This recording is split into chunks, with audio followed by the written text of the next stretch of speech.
Hello my dear friends, ಎಲ್ಲರೂ ಹೇಗಿದ್ದೀರಾ ಅಂತ ಕಮೆಂಟ್ ಮಾಡಿ. Welcome to today's vlog. ಏನಕ್ಕೆ ಇಷ್ಟು ದಿನ ವ್ಲಾಗ್ಸ್ ಮಾಡ್ತಾ ಇರಲಿಲ್ಲ ಅಂದರೆ, ನೋಡಿ ಇದು ಪೂರ್ತಿ ನೀವು ಕಾಣ್ತಿದೆಯಲ್ವೋ, ಇದು ಸ್ವೆಲ್ಲಿಂಗ್ ಬಂದುಬಿಟ್ಟಿದೆ. ತುಂಬ ದಿನದಿಂದ ಪೇನ್ ಇತ್ತು ಆಯಿತಾ. ಆಲ್ಮೋಸ್ಟ್ ಒಂದು 1 ಮಂತಿಂದನೇ ತುಂಬ ನೋವಿತ್ತು. ಮಗಳದು ಎಕ್ಸಾಮ್ ಇತ್ತು, ಅದು ಇದು ಅಂತ ಸ್ವಲ್ಪ ನೋವಿತ್ತು, ಅಷ್ಟೇನು ನೋವಿರಲಿಲ್ಲ. ಕ್ಯಾವಿಟಿ ಆಗೋಗಿದೆ, ಅಲ್ಲಿ ರೂಟ್ ಕೆನಾಲ್ ಮಾಡಿಸ್ಬೇಕು ಅಂತ ಡಾಕ್ಟರ್ ಹೇಳಿದ್ರು. ಡೆಂಟಿಸ್ಟ್ ಹತ್ರ ಹೋಗಿದ್ದೆ ಆಯಿತಾ.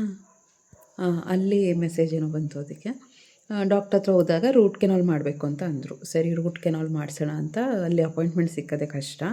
ರೂಟ್ ಕೆನಾಲ್ ಎಲ್ಲ ಮಾಡಿಸಾದ್ಮೇಲೆ ಇದು ಎಷ್ಟು ಸ್ವೆಲ್ಲಾಗಿದೆ ಅಂದರೆ ಅಪ್ಪ ಮಾತಾಡೋಕ್ಕೆ ಆಗ್ತಿಲ್ಲ ಅಷ್ಟು. ಇವತ್ತು ಮೇಲು ಅಂದರೆ ಈಗ ಮೇಲು ಸ್ವಲ್ಪ ಪೇನ್ ಕಿಲ್ಲರ್ ತೊಗೊಂಡಿದ್ದೀನಿ. ನಾನು ತುಂಬ ಅವಾಯ್ಡ್ ಮಾಡ್ತಾಯಿದ್ದೆ, ಪೇನ್ ಕಿಲ್ಲರ್ ತೊಗೊಳ್ಳೋದು ಬೇಡ ಅಂತ. ಬಟ್ ಪ್ರಾಣ ಹೋದಂಗೆ ಆಗ್ತಿತ್ತು. ಇಲ್ಲಿಂದ ಇಲ್ಲೆಲ್ಲ ನೋವು, ಕಿವಿ ನೋವು, ಇಲ್ಲೆಲ್ಲ ನರ್ವ್ಸ್ ನೋವು, ಸಿಕ್ಕಾಪಟ್ಟೆ ನೋವು ಜಾಸ್ತಿ ಆಗೋಯಿತು. ಮಾತಾಡಬೇಕಲ್ಲ, ಒಂದು 10 ನಿಮಿಷ 15 ನಿಮಿಷ ನಾನು ವ್ಲಾಗ್ ಅಂದರೆ ಮಾತಾಡಬೇಕು. ನನ್ನ ಕೈಯಲ್ಲಿ ಮಾತಾಡೋಕ್ಕೆ ಆಗ್ತಿರ್ಲಿಲ್ಲ. ಏನಕ್ಕೆ ಮಾತಾಡೋಕ್ಕಾಗ್ತಿರ್ಲಿಲ್ಲ ಅಂದರೆ, ಬೆಳಗ್ಗೆಲ್ಲ ಕ್ಲಾಸಲ್ಲಿ ವಿಧಿ ಇಲ್ಲ, ಅಲ್ಲಿ ಮಾತಾಡಲೇಬೇಕು. ಮನೆಗೆ ಬಂದಿದ್ದ ತಕ್ಷಣ ಫುಲ್ಲು ಯಾವ ಲೆವೆಲ್ಗೆ ಇದು ಕಡಿಮೆ, ಇದು ಇನ್ನು ಇಷ್ಟು ಸ್ವೆಲ್ಲಾಗಿ ಹೋಗ್ತಿತ್ತು. ನೋವು ಅಂದರೆ ನೋವು. ಅದಕ್ಕೆ ನನಗೆ ವಾಯ್ಸ್ ಓವರ್ ಎಲ್ಲ ವೀಡಿಯೋ ಮಾಡ್ತಿದ್ದೆ, ಎಡಿಟಿಂಗ್ ಮಾಡಿನೂ ಇಟ್ಕೊಂಡಿದ್ದೆ. ವಾಯ್ಸ್ ಓವರ್ ಕೊಡೋಕ್ಕೆ ಆಗ್ತಿರ್ಲಿಲ್ಲ ಫ್ರೆಂಡ್ಸ್. ಸಿಕ್ಕಾಪಟ್ಟೆನೇ ನೋವಾಗ್ತಿತ್ತು. ಅದೇನು ಅಂತ ಗೊತ್ತಿಲ್ಲ. ಡಾಕ್ಟರ್ಗೂ ಕೇಳಿದೆ ಏನಕ್ಕೆ ಈ ಥರ ಆಗ್ತಿದೆ ಅಂದರೆ, ಅದು ನಾರ್ಮಲ್ ಅಲ್ಲ, ಆ ಥರ ಸ್ವೆಲ್ಲಿಂಗ್ ಆಗಬಾರ್ದು. ರೂಟ್ ಕೆನಾಲ್ ಆಗಿ ಒಂದು ದಿನಕ್ಕೆಲ್ಲ ಅದು ನಾರ್ಮಲ್ ಆಗಿಬಿಡುತ್ತೆ, ಪೇನ್ ಅಷ್ಟೊಂದಿರಲ್ಲ ಅಂತ. ಅದೇನು ಅಂತ ಮತ್ತೆ ನಾಳೆ ಹೋಗಬೇಕು. ನಿಮಗೆ ಗೊತ್ತಾಗ್ತಿದೆಯೋ ಇಲ್ವೋ ಗೊತ್ತಿಲ್ಲ, ಇಷ್ಟು ಫುಲ್ಲು ಸ್ವೆಲ್ಲಿಂಗ್ ಬಂದಿರೋದು. ಈ ಸೈಡ್ ನೋಡಿ, ಈ ಸೈಡ್ಗೂ ಆ್ಯಕ್ಚುಲಿ ಶಬ್ಬಿನೇ ನಾನು, ಬಟ್ ಆದರೂ ಇಲ್ಲೆಲ್ಲ ಸಿಕ್ಕಾಪಟ್ಟೆ ಸ್ವೆಲ್ಲಿಂಗು. ಇದು ಏನೂ ತಿನ್ನೋಕ್ಕೂ ಆಗ್ತಿಲ್ಲ, ಬರೀ ಮುದ್ದೆ ಮಾಡ್ಕೊತಾ ಇದ್ದೀನಿ. ಮುದ್ದೆ, ಸೂಪು, ಜ್ಯೂಸು, ಗಂಜಿ ಇದೇ ತೊಗೋತಾ ಇದ್ದೀನಿ. ನನಗೆ ಈ ಥರ ತಿನ್ನೋಕ್ಕೂ ಆಗ್ತಿಲ್ಲ. ಬೆಳಗ್ಗೆ ಹೊತ್ತು ಸ್ವಲ್ಪ ಬೆಳಗ್ಗೆನೇ ತಿಂಡಿ ತಿಂದು ಮಾತ್ರೆ ನುಂಗ್ಬಿಡ್ತೀನಿ, ಪೇನ್ ಕಿಲ್ಲರು. ಅದಕ್ಕೆ ಸ್ವಲ್ಪ ಕ್ಲಾಸಸ್ ತೊಗೊಳಕ್ಕಾಗ್ತಿದೆ ನನಗೆ. ಮಾತಾಡಿ ಅಲ್ಲೂ ಅಷ್ಟೇ, ಅರ್ಧ ಪೀರಿಯಡ್ ನೋಟ್ಸ್ ಕೊಡ್ತಾ ಇದ್ದೀನಿ, ಅರ್ಧ ಹೆಂಗಾಗ್ತಿದೆ ಗೊತ್ತಾ. ಈಗಲೂ ಇಲ್ಲೆಲ್ಲ ಏನು ನೋವು ಬಂದರೂ ಹಲ್ಲು ನೋವು ಬರಬಾರ್ದು, ಎಲ್ಲಿ ನೋವು ಬಂದರೂ ಹಲ್ಲು ನೋವು ಬರಬಾರ್ದು ಅಂತ ಹೇಳ್ತಾರೆ. ಬಟ್ ನಾನಂತೂ ಕೆಲವು ದಿನದಿಂದ ತುಂಬ ಅನುಭವಿಸ್ತಾ ಇದ್ದೀನಿ. ಸಿಕ್ಕಾಪಟ್ಟೆ ಪೇನ್ ಆಗಿಬಿಟ್ಟಿದೆ. ಅದು ಇದು ಮಾಡಾದ್ಮೇಲೆ ಇನ್ನೂ ಒಂದು ಸಿಟ್ಟಿಂಗ್ ಇದೆಯಂತೆ. ಅದಾದಮೇಲೆ ಕ್ಯಾಬ್ ಬೇರೆ ಹಾಕಿಸ್ಬೇಕಂತೆ. ಅದೆಲ್ಲ ಇನ್ನೂ ಎಷ್ಟು ಟೈಮ್ ಹಿಡಿಯುತ್ತೋ. ಬಟ್ ಎಲ್ಲರೂ ಕೇಳಿದ್ದು ಏನು ಅಂದರೆ, ಹೆಂಗೆ ಎದ್ದೇಳ್ತೀರಾ ಬೆಳಗ್ಗೆ, ಹೆಂಗೆ ಮ್ಯಾನೇಜ್ ಮಾಡ್ತೀರಾ ಅಂತ. ಇವತ್ತಿನ ಬಗ್ಗೆ ಅದನ್ನೇ ಹೇಳಿದ್ದೀನಿ. ಆ್ಯಕ್ಚುಲಿ ತುಂಬ ಜನಕ್ಕೆ ಹೆಲ್ಪ್ ಆಗುತ್ತೆ. ನಾನು ತುಂಬ ಲೈಫಲ್ಲಿ ಸ್ವಲ್ಪ ಉದ್ಧಾರ ಆಗಿದ್ದೀನಿ. ಸ್ವಲ್ಪ ಮಟ್ಟಿಗೆ ಲೈಫ್ನ ಡಿಸಿಪ್ಲೀನಾಗಿ ತೊಗೊಂಡು ಹೋಗಿದ್ದೀನಿ. ಅಂದರೆ ಮೇನ್ ರೀಸನ್ ನಾನು ಬೆಳಗ್ಗೆ ಎದ್ದು ಎಲ್ಲ ಕೆಲಸಗಳನ್ನ ಮಾಡ್ಕೊಳ್ಳೋದು. ಯಾವ ರೀತಿ ಎದ್ದೇಳ್ತೀನಿ, ಅದಕ್ಕೆ ಸ್ವಲ್ಪ ಮೋಟಿವೇಶನ್ನು, ಅದಕ್ಕೇನು ಡಿಸಿಪ್ಲಿನ್, ಯಾವ ರೀತಿ ನಾನು ಚೇಂಜ್ ಆದೆ ಅಂತ. ಆ್ಯಕ್ಚುಲಿ ನಾನು ರಾತ್ರಿ ಹೊತ್ತು ತುಂಬ ಎದ್ದಿರ್ತಿದ್ದಿದ್ದು, ನೈಟ್ ಔಲ್ ಅಂತಾರೆ. ರಾತ್ರಿ ತುಂಬ ಆ್ಯಕ್ಟಿವ್ ಆಗಿರ್ತಿದ್ದೆ. But all of a sudden ಅನ್ನಿಸ್ತು ಬೆಳಗ್ಗೆನೇ ಎದ್ದು ಎಲ್ಲ ಮಾಡೋಣ, ಎಲ್ಲ ನನಗೆ ಇಷ್ಟ ಆಯಿತು ಬೆಳಗ್ಗೆ ಎದ್ದು ಎಲ್ಲ ಮಾಡೋದು. ಸೊ ಅದು ಟಿಪ್ಸ್ನೆಲ್ಲ ನಿಮ್ಮ ಜೊತೆ ಶೇರ್ ಮಾಡ್ಕೊಂಡಿದ್ದೀನಿ. ಸೊ ಆದಷ್ಟು ಅಂದ್ಕೊಂಡಿದ್ದೀನಿ ಇವತ್ತಿಂದ. ಸರಿ, ಈಗ ಸ್ಪಾಟಲ್ಲೇ ಹೇಳ್ತಾ ಇದ್ದೀನಿ. ಇವತ್ತಿಂದ ಕರೆಕ್ಟಾಗಿ 1 ವಾರನೂ ನಾನು ಒಂದು ದಿನವೂ ಮಿಸ್ ಮಾಡದೆ ವ್ಲಾಗ್ನ ಹಾಕ್ತೀನಿ ಅಂತ ಒಂದು ಶಪಥ ಮಾಡ್ತಾಯಿದ್ದೀನಿ. 1 ದಿನವೂ ಮಿಸ್ ಮಾಡಲ್ಲ ಅಂತ. ಇವತ್ತು ಭಾನುವಾರದಿಂದ ನೆಕ್ಸ್ಟ್ ಭಾನುವಾರವರೆಗೂ ಕಂಟಿನ್ಯೂಸ್ ಆಗಿ ವ್ಲಾಗ್. ನನಗದು ಮೈಂಡಲ್ಲೇ ಇರಲಿಲ್ಲ. ಅದೇನಾದರೂ ಮಾಡಬೇಕು, ಹೆವಿ ಟಾಸ್ಕ್ ಮಾಡಬೇಕು ಅಂದರೆ ಈ ಥರ ಪಬ್ಲಿಕಲ್ಲಿ ಹೇಳ್ಕೊಬೇಕಂತ. ಯಾಕಂದರೆ ಹೇಳ್ಕೊಂಡ್ರೆ ಕರೆಕ್ಟಾಗಿ ಮಾಡ್ತೀವಂತೆ. ಸೊ ಅದಕ್ಕೆ ನಾನು ಹೇಳ್ತಾ ಇದ್ದೀನಿ, ಇವತ್ತಿಂದ 1 ವಾರ ಕರೆಕ್ಟಾಗಿ ಬಿಡ್ದಂಗೆ ನಾನು ಇನ್ಮೇಲೆ ವ್ಲಾಗ್ ಮಾಡ್ತೀನಿ. ಸೊ ಫಸ್ಟು ಚಾಲೆಂಜ್ ಬಂದು 7 ಡೇಸ್ ಚಾಲೆಂಜ್. ಇದು ವ್ಲಾಗ್ನ ಹಾಕ್ತೀನಿ ಅಂತ. ಕಮಿಟೆಡ್ ಆಗಿದ್ದರೆ ಒಳ್ಳೆಯದು ಅಂತ. ನನಗೆ ಈ ನೋವಿಗೆ ಆಗ್ತಿಲ್ಲ. ಅಟ್ಲೀಸ್ಟ್ ಒಂದು 5 ಮಿನಿಟ್ಸನ್ನು ವೀಡಿಯೋ ಮಾಡಿ ಹಾಕ್ತೀನಿ, ಅಪ್ಡೇಟ್ ಮಾಡ್ತಾ ಇರ್ತೀನಿ ಆಯಿತಾ. ಇದು ಮಣಿ ಬಂದು ನನ್ನ ಫ್ರೆಂಡ್ ತಂದು ಕೊಟ್ಟಿದ್ದು. ಒಂಥರ ಪೀಸ್ ಸಿಗುತ್ತಂತೆ, ವೈಟ್ ಮಣಿ. ಇವತ್ತೇ ಹಾಕಿದ್ದಿದ್ದು ನಾನು. ಒಂಥರ ಶಾಂತಿ ಸಿಗುತ್ತೆ ಲೈಫಲ್ಲಿ ನೀನು ಹಾಕು ಅಂತ. ಸೊ ಅದಕ್ಕೆ ಹಾಕಿದ್ದೀನಿ. ನೋಡಿ, ಬಟ್ಟೆ ರಾಶಿ ಇದೆ, ಬಟ್ಟೆ ಮಡಚಬೇಕು.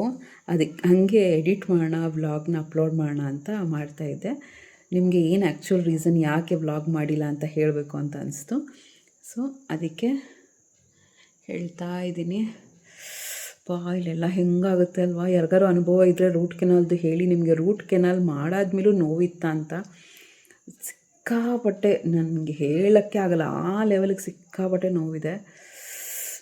ಸರಿ ಫ್ರೆಂಡ್ಸ್, ವ್ಲಾಗ್ನ ಕಂಟಿನ್ಯೂ ಮಾಡ್ತೀನಿ. ಸೊ ಅದೇ ಹೇಳ್ತಿದ್ನಲ್ಲ, ನಾನು ಯಾವಾಗಲೂ 4:30 ಆ ರೇಂಜಿಗೆ ಎದ್ದೇಳ್ತೀನಿ. ಎದ್ದಿದ ತಕ್ಷಣ ನಂದು ಫಸ್ಟು ರೂಲ್ ಬಂದು ನನ್ನ ಮೊಬೈಲ್ನ ಮುಟ್ಟಬಾರ್ದು ಅನ್ನಂಗೆ ಇರುತ್ತೆ. ಬಟ್ ಇವತ್ತು ವೀಡಿಯೋ ಮಾಡಬೇಕು ಅಂತ ಅನ್ನಿಸ್ತು, ಅದಕ್ಕೆ 4:50ಕ್ಕೆ ಮಾಡ್ತಾಯಿದ್ದೀನಿ. ಎಲ್ಲ ನಂದು ಮಾರ್ನಿಂಗ್ ಕಾಮ್ ಟೈಮ್ ಆದಮೇಲೆ ಮೊಬೈಲ್ ತೊಗೊಂಡು ಮಾಡ್ತಾ ಇರೋವಂಥದ್ದು. ತುಂಬಾ ಬೆನಿಫಿಟ್ ಇದೆ ಅಂತ ಹೇಳ್ಬೋದು. ನನಗೆ ಲೈಫಲ್ಲಿ ಡ್ರಾಸ್ಟಿಕ್ಕಾಗಿ ಚೇಂಜಸ್ ಕಂಡಿದ್ದು, ಮತ್ತು ಒಂದು ಪೀಸು, ಆರಾಮಾಗಿ ಕೆಲಸ ಮಾಡ್ಕೋಬೋದು, ಮತ್ತು ಏನೋ ಒಂದು ಸಾಧಿಸ್ಬೇಕು, ಸಾಧಿಸೋಕ್ಕೆ ಟೈಮು ಪ್ರತಿಯೊಂದು ಕೂಡ ನನಗೆ ಸಿಕ್ಕಕ್ಕೆ ಸ್ಟಾರ್ಟ್ ಆಗಿದ್ದಿದ್ದೆ ನಾನು ಬೆಳಗ್ಗೆ ಎದ್ದು ಎಲ್ಲ ಕೆಲಸಗಳ್ನು ಮಾಡೋಕ್ಕೆ. ಆಮೇಲೆ ಅದೊಂಥರ ಸೂಪರ್ ಎಕ್ಸ್ಪೀರಿಯನ್ಸ್ ಅಂತಲೇ ಹೇಳ್ಬೋದು. ಬೆಳಗ್ಗೆ ಎದ್ದ ತಕ್ಷಣ ನಮಗೆ ಅಂತ ನಮಗೆ ಟೈಮ್ ಸಿಗುತ್ತಲ್ಲ, ಅದು ಬೆಸ್ಟ್. ನನಗೆ ಅದು ಆ ಟೈಮ್ ನನಗೆ ತುಂಬ ಇಷ್ಟ. ಅದಾದಮೇಲೆ ಜಂಜಾಟ ಅದು ನಾವೇ ಕರ್ಕೊಂಡಿರೋಂಥ ಜಂಜಾಟಗಳು. ಮನೆ ಕೆಲಸ ಮಾಡು, ಮಕ್ಕಳ ಕೆಲಸ ಮಾಡು, ಹೊರಗಡೆ ಕೆಲಸ ಮಾಡು, ಮತ್ತೆ ಕೆಲ್ಸಕ್ಕೆ ಹೋಗು, ಮತ್ತೆ ಬಾ, ಮತ್ತೆ ಒಂದಾದಮೇಲೆ ಒಂದು ಕೆಲಸ ಇದ್ದೇ ಇರುತ್ತೆ. ಸೊ ಆ ಥರ ತುಂಬಾ ಜಂಜಾಟ ಇರುತ್ತೆ. ಸೊ ನೆಕ್ಸ್ಟ್ ಇದು ಲೈಟಾಗಿ ಇವತ್ತು ಸ್ವಲ್ಪ ಚಿತ್ರಾನ್ನನ ಡಿಫ್ರೆಂಟಾಗಿ ಮಾಡಿದ್ದೆ. ಅಲ್ಲೂ ನೋವು ಸಿಕ್ಕಾಪಟ್ಟೆ ನೋವ್ತಾಯಿದೆ. ಎಣ್ಣೆ ತೊಗೊಂಡು ಸಾಸಿವೆ, ಜೀರಿಗೆ, ಕಡಲೆ ಬೀಜ ಹಾಕಿ, ಈರುಳ್ಳಿ, ಮೆಣಸಿನ್ಕಾಯಿ ಇಷ್ಟನ್ನು ಹಾಕಿ, ಅರಿಶಿನ, ಉಪ್ಪು ಅದು ಹಾಕಿ ಚೆನ್ನಾಗಿ ಮಿಕ್ಸ್ ಮಾಡ್ಕೊಳ್ತಾ ಇದ್ದೀನಿ. ಬೇಸಿಕ್ ಚಿತ್ರಾನ್ನಕ್ಕೆ ಹೆಂಗೆ ಮಾಡ್ಕೋತೀವೋ ಹಾಗೆ ಮಾಡ್ಕೊತಾ ಇದ್ದೀನಿ. ಕೊತ್ತಂಬರಿ ಸೊಪ್ಪು ನಾನಿಲ್ಲಿ ಸ್ಪೆಷಲ್ಲಾಗಿ ಏನು ಹಾಕಿದ್ದು ಅಂದರೆ 2 ಇಂಗ್ರೀಡಿಯೆಂಟ್ನ ಸ್ಪೆಷಲಾಗಿ ಹಾಕಿದ್ದೀನಿ. ಒಂದು ಕಡಲೆ ಬೀಜನ ಹುರ್ಕೊಂಡು ಇಟ್ಕೊಂಡಿದ್ದೆ, ಅದರದ್ದು ಪೌಡರ್ ಮಾಡಿ ಇಟ್ಕೊಂಡಿದ್ದೆ, ಯಾವುದಕ್ಕೂ ಪಲ್ಯಕ್ಕೆ ಹಾಕೋಣ ಅಂತ, ಅದನ್ನು ಹಾಕಿದ್ದೀನಿ. ಜೊತೆಗೆ ಹುಣಸೆ ಹುಳಿ ಹಾಕಿದ್ದೆ. ಇದು ಟೇಸ್ಟ್ ತುಂಬ ಚೆನ್ನಾಗಿತ್ತು ಫ್ರೆಂಡ್ಸ್. ನಿಮಗೆ ತುಂಬ ಕಡಲೆ ಬೀಜ ಫ್ಲೇವರ್ ಬೇಡ ಅಂದರೆ ಸ್ವಲ್ಪ ಪೌಡರ್ ಹಾಕ್ಕೊಳ್ಳಿ. ಆಮೇಲೆ ತುಂಬ ತರಿ ರುಬ್ಕೊಳ್ಳಿ, ತುಂಬ ನುಣ್ಣಗೆ ರುಬ್ಕೊಬೇಡಿ. ನಾನು ಪಲ್ಯಕ್ಕೆ ಅಂತ ರುಬ್ಕೊಂಡಿದ್ದು, ಮುಂದೆ ತೋರಿಸ್ತೀನಿ.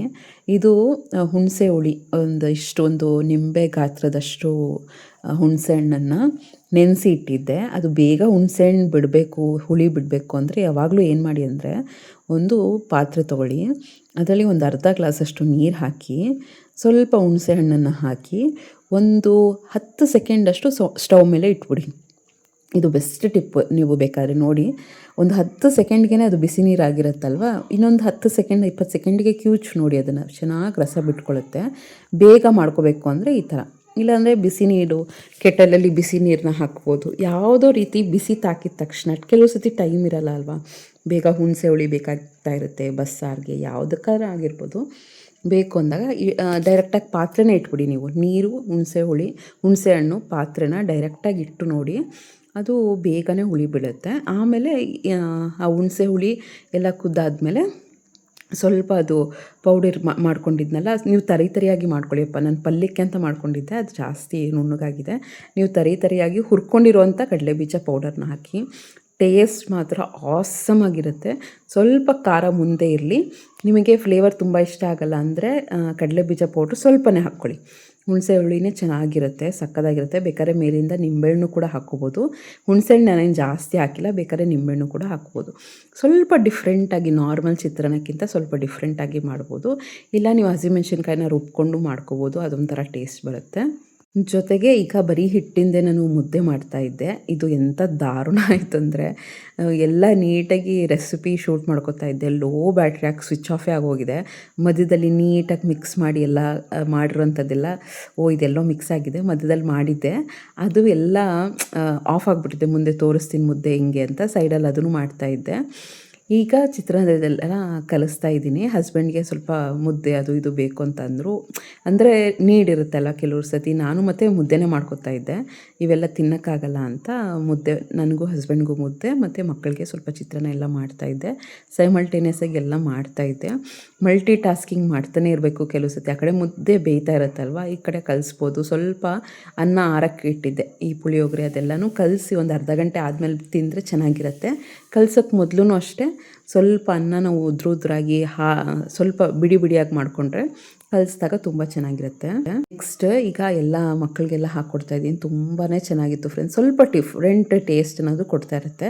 ಸ್ವಲ್ಪ ಹಸ್ಬೆಂಡ್ಗೆ ಸ್ಟಾರ್ಟಿಂಗಲ್ಲಿ ಸ್ವಲ್ಪ ಚಿತ್ರಾನ್ನ ಹಾಕ್ಕೊಟ್ಟು ಆಮೇಲೆ ಮುದ್ದೆ ತಿಂತೀನಿ ಅಂದರು. ಸ್ವಲ್ಪ ಹಂಗೆ ನಾವು ಶೇರ್ ಮಾಡ್ಕೊಂಡ್ವಿ. ನನಗಂತೂ ಏನೂ ತಿನ್ನೋಕ್ಕಾಗ್ತಿಲ್ಲ, ಕಷ್ಟ ಅಂದರೆ ಕಷ್ಟ ಆಗ್ತಿದೆ.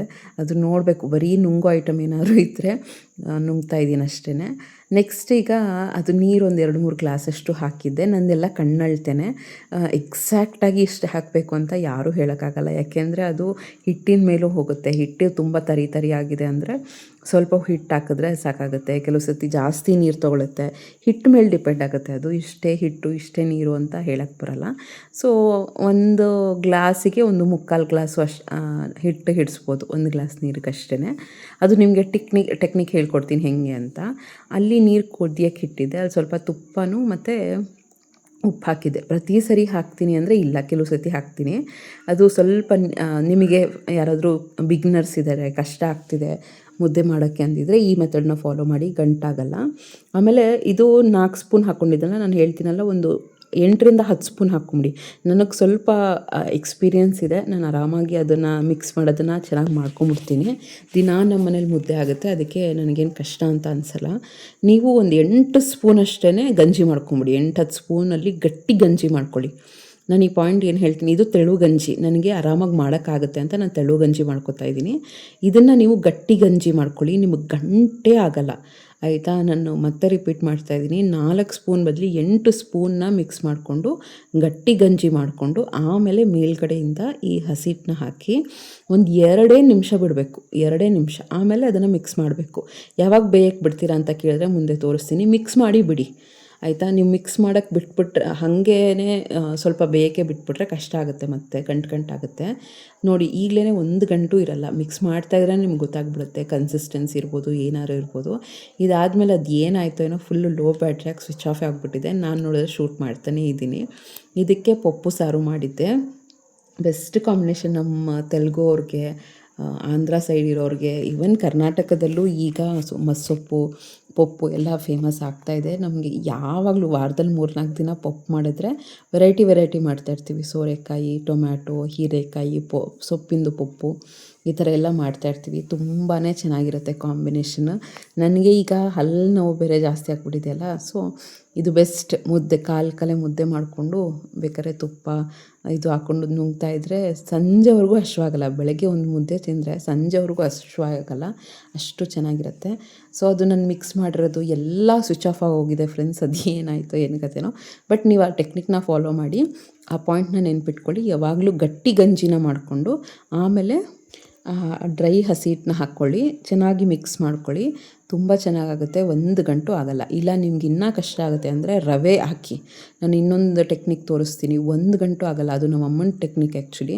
ನನಗೆ ಮದುವೆ ಆದ ಹೊಸದ್ರಲ್ಲಿ ಮುದ್ದೆ ಮಾಡೋಕ್ಕೆ ಬರ್ತಾ ಇರಲಿಲ್ಲ, ತುಂಬ ಕಷ್ಟ ಆಗ್ತಿತ್ತು. ಆಗ ಅಮ್ಮ ಹೇಳಿದ್ದು, ಸ್ಟಾರ್ಟಿಂಗು ನೀರು ಕುದಿಯೋಬೇಕಾದ್ರೆ ಒಂದು ಅರ್ಧ ಗ್ಲಾಸಷ್ಟು ರವೆ ಹಾಕ್ಬಿಡ್ಬೇಕು, ಉಪ್ಪಿಟ್ಟು ಥರ ರವೆ ಗಂಜಿ ಮಾಡ್ಕೊಂಬಿಡ್ಬೇಕು. ರವೆ ಗಂಜಿಗೆ ಆಮೇಲೆ ಏನದು ರಾಗಿ ಹಸಿಟ್ಟು ಹಾಕ್ಬಿಟ್ರಂತೂ ಇನ್ನೂ ಆರಾಮಾಗಿ 1 ಗಂಟು ಆಗೋಲ್ಲ. ನೆಕ್ಸ್ಟು ಹಲ್ಲು ನೋವು, ಆ ನೋವು ಈ ನೋವು ಅಂತ ಕೂತ್ಕೊಂಡ್ರೆ ಆಗೋಲ್ಲ. ಪಾತ್ರೆ ತೊಳೆದಿಟ್ಬಿಡೋಣ, ಆಮೇಲೆ ಎಲ್ಲ ಮಾಡ್ಕೊಂಡು ರಿಲ್ಯಾಕ್ಸ್ ಆಗೋಣ, ರೆಸ್ಟ್ ತೊಗೊಳ್ಳೋಣ ಅಂತ ಅಂದ್ಕೊಂಡು ಪಾತ್ರೆ ಎಲ್ಲ ತೊಳೆದಾಕ್ತಿದ್ದೆ. ಕಷ್ಟ ಆಗ್ತಿತ್ತು ಆ್ಯಕ್ಚುಲಿ. ಈ ಹಲ್ಲು ನೋವು ಬಂದುಬಿಟ್ರೆ ಅಂತೂ ತಲೆಯೆಲ್ಲ ನೋವ್ತಾ ಇರುತ್ತೆ. ಬಟ್ ಏನು ಮಾಡೋಕ್ಕಾಗುತ್ತೆ, ಹಸ್ಬೆಂಡು ಬ್ಯುಸಿ ಇರ್ತಾರೆ, ಆಮೇಲೆ ಮಕ್ಕಳು ಓದ್ಕೊಳ್ಳೋದಿರುತ್ತೆ ಅಂತ ನಾನೇ ತೊಳೆದಾಕ್ತಾಯಿದ್ದೀನಿ. ಸರಿ, ಈಗ ನಾನು ಹೇಳ್ತೀನಿ, ನೀವು ಬೆಳಗ್ಗೆ ಹೊತ್ತು ಪೀಸ್ಫುಲ್ಲಾಗಿ ಯಾವುದೇ ಟೆನ್ಷನ್ ಇಲ್ದಂಗೆ ಎದ್ದೇಳಬೇಕು ಅಂದರೆ ನಿಮಗೆ ಒಂದು ಮೋಟಿವೇಶನ್ ಅಂತ ಬೇಕು. ನೀವು ಬೆಳಗ್ಗೆ ಹೊತ್ತನ್ನ ಇಷ್ಟಪಡೋಕ್ಕೆ ಸ್ಟಾರ್ಟ್ ಮಾಡಿ. ಎಷ್ಟೋ ಜನಕ್ಕೆ ಏನು ಪ್ರಾಬ್ಲಮ್ಮು ಅಂದರೆ, ಬೇಕಾದ್ರೆ 2 ಗಂಟೆಗೆ ಮಲ್ಕೊಂಬಿಡ್ತಾರೆ, ಬೆಳಗ್ಗೆ 4 ಗಂಟೆಗೆ 5 ಗಂಟೆಗೆ ಎದ್ದೇಳು ಅಂದರೆ ಕಷ್ಟ ಆಗುತ್ತೆ. ನೀವು ಫಸ್ಟ್ ಆ ಟೈಮ್ನ ಇಷ್ಟಪಡಬೇಕು. ನನಗೂ ಅಷ್ಟೇ, ನಾನು ಹೇಳಿದ್ನಲ್ಲ, ನಾನು ತುಂಬ ಡೆಡ್ ಆಪೋಸಿಟ್ಟು. ಬೆಳಗ್ಗೆ ಎದ್ದೇಳೋದು ಅಂದರೆ ನನ್ನ ಕೈಯಲ್ಲಿ ಆಗ್ತಾನೇ ಇರಲಿಲ್ಲ. ನೀವು ಸ್ಟ್ರಾಂಗಾಗಿ ಅಂದ್ಕೊಳ್ಳಿ, ನನಗೆ ಬೆಳಗ್ಗೆ ಹೊತ್ತು ಇಷ್ಟ ಅಂತ ಅಂದ್ಕೊಳ್ಳಿ. ತುಂಬ ಚೆನ್ನಾಗಿರುತ್ತೆ ಅದು. ಬೆಳಗ್ಗೆ ಹೊತ್ತು ಏನಾದರೂ ಪೂಜೆ ಮಾಡೋದು, ಅದು ಇದು ತುಂಬ ಹೆಲ್ಪ್ ಆಗುತ್ತೆ. ಆಮೇಲೆ ನಾನು ಈ ನಡುವೆ ಹೆಲ್ದಿಯಾಗಿ ಬ್ರೇಕ್ಫಾಸ್ಟ್ ಮಾಡೋಕ್ಕೆ ತರಕಾರಿ ಕಟ್ ಮಾಡ್ಕೊಳ್ಳೋದು, ಏನೇ ಇರ್ಬೋದು, ಬೆಳಗ್ಗೆ ಹೊತ್ತು ಮಾಡ್ಕೊಳ್ಳೋಕ್ಕೆ ಟೈಮ್ ಸಿಗುತ್ತೆ. ತುಂಬ ಆರ್ಗನೈಸ್ಡಾಗಿ ಮನೇನ ಇಟ್ಕೋಬೋದು, ಸ್ಟ್ರೆಸ್ ಇರಲ್ಲ, ವಾಕಿಂಗ್ ಮಾಡ್ಕೋಬೋದು, ಎಕ್ಸಸೈಸ್ ಮಾಡ್ಕೋಬೋದು. ನಿಮಗೋಸ್ಕರ ಅಂತ ಟೈಮ್ ಸಿಗುತ್ತೆ. ಮೇಯ್ನಾಗಿ ಟೆನ್ಷನ್ ಇಲ್ಲ ಅಂದರೆ ನಮ್ಮ ಫಿಸಿಕಲ್ ಹೆಲ್ತು ಚೆನ್ನಾಗಿರುತ್ತೆ, ನಮ್ಮ ಮೆಂಟಲ್ ಹೆಲ್ತು ಚೆನ್ನಾಗಿರುತ್ತೆ. ಆಮೇಲೆ ಪೀಸ್ಫುಲ್ಲಾಗಿ ಲೈಫ್ ಇದ್ದಾಗ ನಮ್ಮ ಎನರ್ಜಿ ಮೇಂಟೈನ್ ಮಾಡ್ಕೋಬೋದು. ಪ್ರೊಡಕ್ಟಿವ್ ಆಗಿ ಕೆಲಸಗಳನ್ನ ಮಾಡ್ಕೋಬೋದು. ಅಷ್ಟು ಕಷ್ಟ ಇದೆ ಇಲ್ಲ ಅಂತಲ್ಲ. ನನಗೂ ಸ್ಟಾರ್ಟಿಂಗ್ ಕಷ್ಟ ಆಯಿತು. ನಾನು ಇಷ್ಟೇ ಅಂದ್ಕೊಂಡಿದ್ದಿದ್ದು, ನನಗೆ ಬೆಳಗ್ಗೆ ಹೊತ್ತು ಇಷ್ಟ ಆಗುತ್ತೆ ನೋಡಿ, ಏನೋ ಒಂದು ಲಾಭ ಆಗ್ತಿದೆ, ನಮಗೇನೋ ಒಂದು ಬೆನಿಫಿಟ್ ಸಿಗುತ್ತೆ ಅಂದರೆ ನಾವು ಅದನ್ನು ಯೂಟಿಲೈಸ್ ಮಾಡ್ಕೊಳ್ಳೋದ್ರಲ್ಲಿ ತಪ್ಪೇನಿದೆ. ಸ್ಟ್ರೆಸ್ಸಿಂದ ನಿಧಾನಕ್ಕೆ 7 ಗಂಟೆಗೆ ಎದ್ದು, ಆಮೇಲೆ ಇಡೀ ದಿನಾನೂ ಸ್ಟ್ರೆಸ್ಸಾಗೆ ಇದು ಮಾಡ್ಕೊಳ್ಳೋದು, ಟೈಮ್ ಸಿಗಲ್ಲ, ಎಲ್ಲರ ಮೇಲೆ ರೇಗೋದು, ಅದೆಲ್ಲ ತುಂಬ ಕಷ್ಟ ಆಗುತ್ತೆ. ಅದಕ್ಕೇ ಏನು ಅಂದರೆ ಕರೆಕ್ಟಾಗಿ ನಾನು ಟೈಮ್ ಮ್ಯಾನೇಜ್ಮೆಂಟ್ ಮಾಡ್ಕೋಬೇಕು ಅಂದರೆ ಬೆಳಗ್ಗೆ ಎದ್ದೇಳಲೇಬೇಕು. ಆ ಟೈಮ್ ನೀವು ಫಸ್ಟು ಇಷ್ಟಪಡಿ, ಎಲ್ಲ ಕರೆಕ್ಟಾಗಿ ಆಗ್ತಾ ಇರುತ್ತೆ.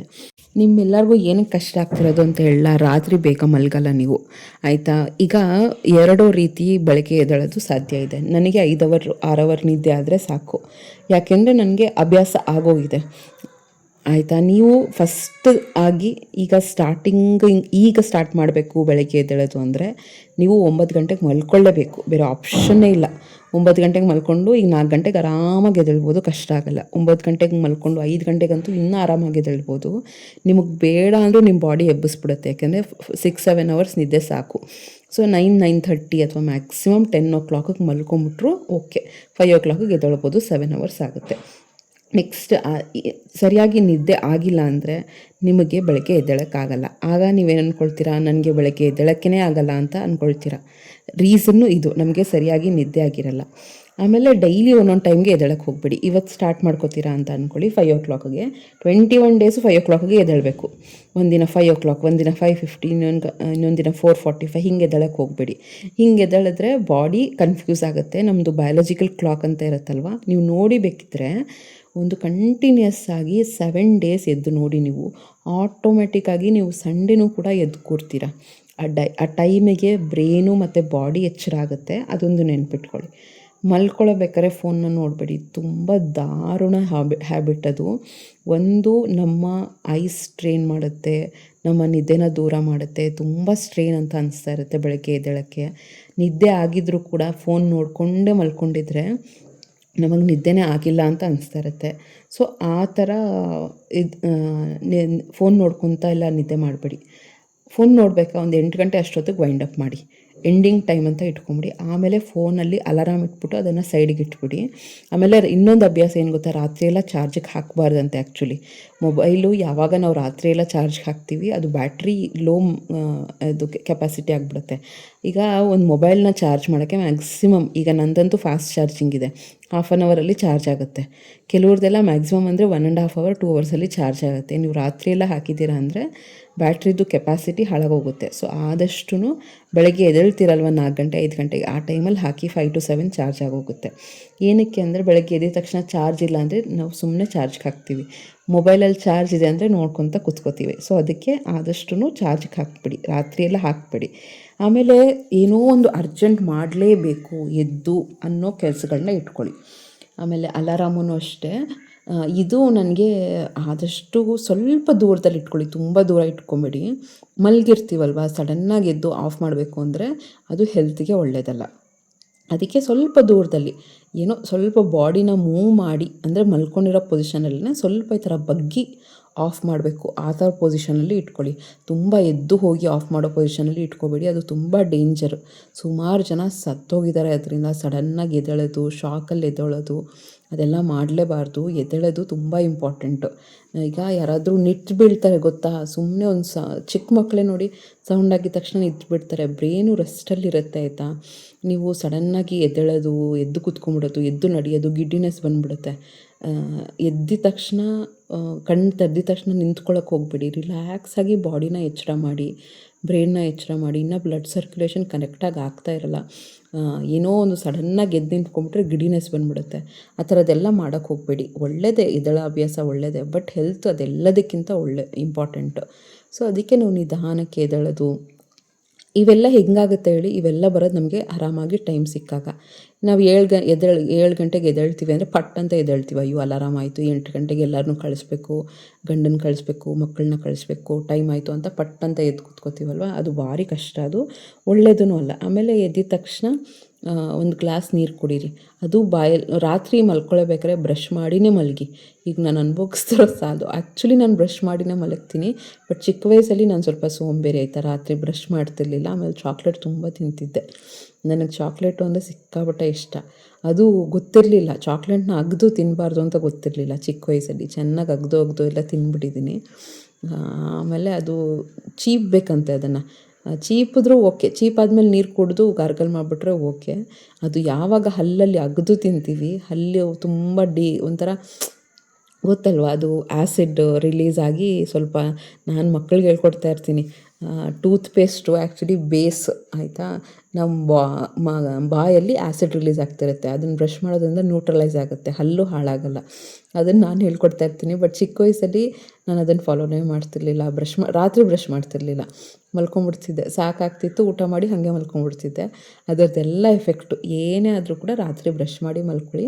ಬೆಳಗ್ಗೆ ಎದ್ದಿದ ತಕ್ಷಣ ನೀವು ಕುಡಿಬೋದು, ಏನು ಬ್ರಷ್ ಮಾಡಿನೇ ನೀರು ಕುಡಿಬೇಕು ಅಂತೇನಿಲ್ಲ. ಸ್ವಲ್ಪ ಬಾಯಿ ಮುಕ್ಕಳಿಸಿ ನೀರು ಕುಡಿದ್ರೆ ಒಳ್ಳೆಯದೇ. ಅದು ಬಾಯಲ್ಲಿ ಒಳ್ಳೆ ಬ್ಯಾಕ್ಟೀರಿಯಾ ಇರುತ್ತೆ, ಅದು ನಮ್ಮ ಡೈಜೆಸ್ಟಿವ್ ಟ್ರ್ಯಾಕಿಗೆ ಹೋಗಿ ಇನ್ಫ್ಯಾಕ್ಟ್ ಅದು ಡೈಜೆಷನ್ಗೆ ಹೆಲ್ಪ್ ಮಾಡುತ್ತೆ. ಎದ್ದಿದ ತಕ್ಷಣ ನೀರು ಕುಡೀರಿ, ರಿಲ್ಯಾಕ್ಸ್ ಆಗುತ್ತೆ.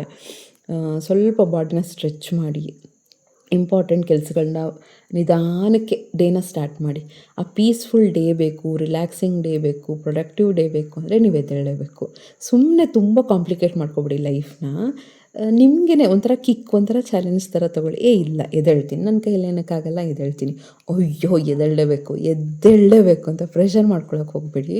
ನಾನು ಆ ಥರ ಅಂದ್ಕೊಂಡಾಗೆಲ್ಲ ಸೋತಿದ್ದೀನಿ. ತುಂಬ ಪ್ರೆಷರ್ ಮಾಡಿಕೊಂಡು ಎದ್ದೇಳ್ತೀನಿ, ಅಯ್ಯೋ ನಾನು ಆಗಲ್ಲ ಅದು. ಇಲ್ಲ, ಒಂದು ಸ್ವಲ್ಪ ಟ್ರೈ ಮಾಡೋಣ ಅಂತ ಕ್ಯಾಶುವಲಾಗೇ ಸ್ವಲ್ಪ ಸೀರಿಯಸ್ ಆಗಿ ತೊಗೊಂಡ್ರೂ ಓಕೆ, ನನ್ನ ಕೈಲಾಗುತ್ತೆ. ಬ್ರೈನಿಗೆ ತುಂಬ ಪ್ರೆಷರ್ ಮಾಡಬೇಡಿ. ಇರೋದೊಂದು ಲೈಫು, ತುಂಬ ಎಂಜಾಯ್ ಮಾಡಿ ಅಪ್ಪ, ರಿಲ್ಯಾಕ್ಸ್ ಮಾಡ್ಕೊಳ್ಳಿ. 6 ಗಂಟೆಗೆ ಎದ್ದೇಳ್ತಾ ಇದ್ದೇನೆ, ಒಂದು 5:50ಕ್ಕೆ ಎದ್ದೇಳಿ ಸಾಕು. 10 ನಿಮಿಷ ಮೊದಲು ಮಾಡ್ಕೊಂಡು ಹೋಗಿ, ನಿಧಾನಕ್ಕೆ ಮಾಡಿಕೊಂಡು ನೀವು ಇಷ್ಟಪಡಿ ಅದನ್ನು. ನೀವು ಮೊಬೈಲ್ ನೋಡಿದ್ರೆ ಎಷ್ಟು ಎಂಜಾಯ್ ಮಾಡ್ತೀರಲ್ವ, ಟಿ ವಿ ನೋಡಿದ್ರೆ ಎಂಜಾಯ್ ಮಾಡ್ತೀರಲ್ವ, ಅದೆಲ್ಲ ಯಾರೂ ಹೇಳಬೇಕಾಗಿಲ್ಲ ನೀನು ಮಾಡು ಅಂತ. ಸೊ ಈ ಎದ್ದೇಳೋದು ಒಂಥರ ಇಷ್ಟಪಡಿ. ಆ ಲೈಫ್ನ ಇಷ್ಟಪಟ್ಟಾಗ ಯಾರು ಒಂದು ಮೋಟಿವೇಟ್ ಮಾಡೋದು ಬೇಕಿಲ್ಲ. ಓಕೆ, ನನ್ನ ಲೈಫ್ ಈ ಪಾರ್ಟ್ ನನಗಿಷ್ಟ, ಇದ್ದ ತಕ್ಷಣ ನಿಮ್ಗೆ ಇಷ್ಟ ಆಗೋ ಕೆಲಸ ಮಾಡಿ. ಆ ಥರ ಎಲ್ಲ ನಿಮಗೆ ಇಷ್ಟ ಆಗೋ ಸೆಕ್ಷನ್ ಇದ್ದಾಗ ಲಾಂಗ್ ಟರ್ಮಲ್ಲಿ ಮಾಡ್ತೀರಾ. ನಿಮಗೆ ಕಷ್ಟ ಆಗೋ ಕೆಲಸಗಳಿದ್ದಾಗ ಏನು ಮಹಾ ಅಂದರೆ ಒಂದು 10 ದಿನ ಫಾಲೋ ಮಾಡ್ಬೋದು, ಆಮೇಲೆ ಆ್ಯಸ್ ಯೂಶುವಲ್ ಬಂದುಬಿಡ್ತೀರ. ಸೊ ಅದು ಸ್ಟೀಲ್ ಸ್ಕ್ರಬ್ಬರ್ ಎಲ್ಲ ಹಳೇದಾಗಿತ್ತು, ಅದಕ್ಕೆ ಎಲ್ಲ ಫುಲ್ ಸಿಂಕ್ ಎಲ್ಲ ಉಜ್ಜಿ ಮಾಡಿ ಈಗ ಹೊಸ ಸ್ಕ್ರಬ್ಬರ್ ಇಡ್ತಾಯಿದ್ದೀನಿ. ಒಂದು 15 ದಿನಕ್ಕೆ ಒಂದು ಸತಿ ಚೇಂಜ್ ಮಾಡ್ತಾ ಇರ್ತೀನಿ. ಸೊ ಹೋಪ್ ಈ ವಿಡಿಯೋ ಇಷ್ಟ ಆಗಿದೆ ಅಂದ್ಕೊಳ್ತೀನಿ. ಇಷ್ಟ ಆಗಿರೋ ಚಾನಲ್ನ ಸಬ್ಸ್ಕ್ರೈಬ್ ಮಾಡಿಕೊಂಡು ಲೈಕ್ ಮಾಡಿ, ಶೇರ್ ಮಾಡಿ, ಕಮೆಂಟ್ ಮಾಡಿ, ಹೈ ಪಾಯಿಂಟ್ಸ್ ಕೊಡೋದನ್ನು ಮರಿಬೇಡಿ. ಮುಂದಿನ ಬ್ಲಾಗಲ್ಲಿ ಸಿಗ್ತೀನಿ. Thank you so much.